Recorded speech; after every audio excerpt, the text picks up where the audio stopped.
No one is truly indispensable at work, but with a recession looming and layoffs happening across industries in 2022, it would be wise to make yourself as close to indispensable as possible.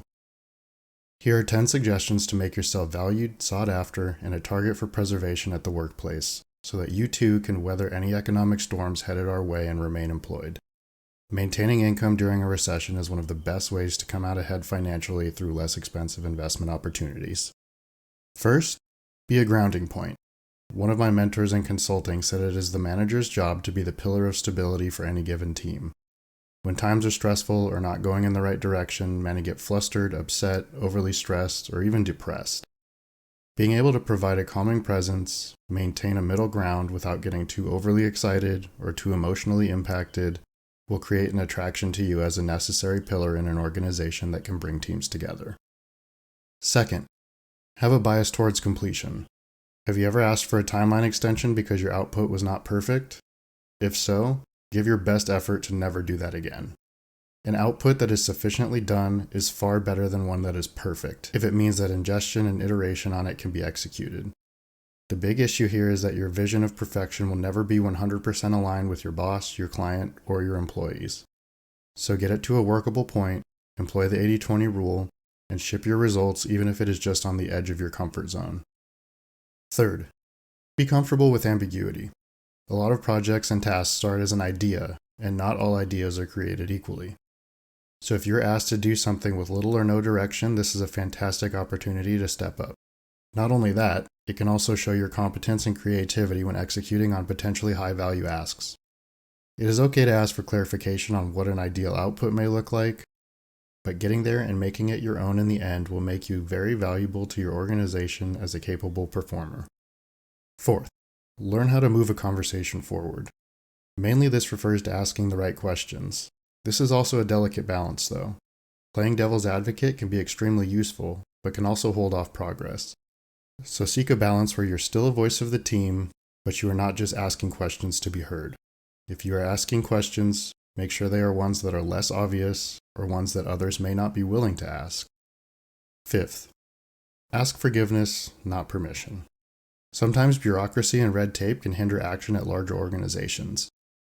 Luckily, there is often so much going on that you can pursue an idea you have and act upon it or make a decision that you would normally run by a supervisor. Oftentimes, doing the act or making the decision is going to have a far greater impact than if you were to wait due to a lack of confidence.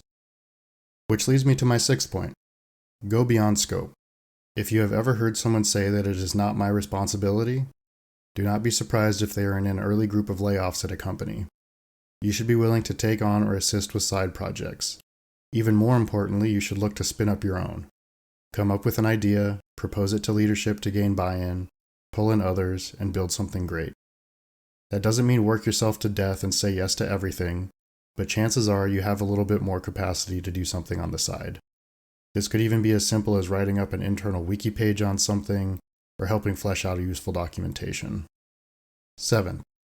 Always be learning, and outpace everyone else's learning. Study every day, practice every day, and share and educate others. Being a go-to or an expert on a topic really stands out to leadership and clients when it comes to employment retention decisions. 8th, tackle frequent wins even if they are smaller. Plan things out on your calendar and get them done. As you go, make sure you record and highlight your tasks. Having these documented so that you can report on them not only helps you maintain your job, but will give you talking points when it comes time for promotions. 9th, be responsive, present, and available. I made a whole video on communication that is worth a watch, but if you are the one letting your slacks and emails build up when critical action items need to be addressed, it will be very unfavorable for you. If you are the one zoning out and not contributing in meetings, it will be noticed. If you are hard to get a hold of and not willing to answer that urgent message after dinner so that it can be addressed quickly the next day, it will be noticed. That is not to say give up your work-life balance. Trust me, that is something that I value above all else. But technology has made the world a lot smaller and a lot faster, so you should do whatever you can to not be a bottleneck. Lastly, be confident, but humble. Know what you're good at, but acknowledge where your skills are lacking. Take criticism and feedback well. Pull others that are less confident into conversations and decision-making sessions. This will help you build trust and add value through team engagement. Like I mentioned at the beginning, no one is truly indispensable, but by applying these concepts, prioritizing your actions, and promoting your wins, you can get pretty well close. Stay safe out there. Work smart, be kind, and help others.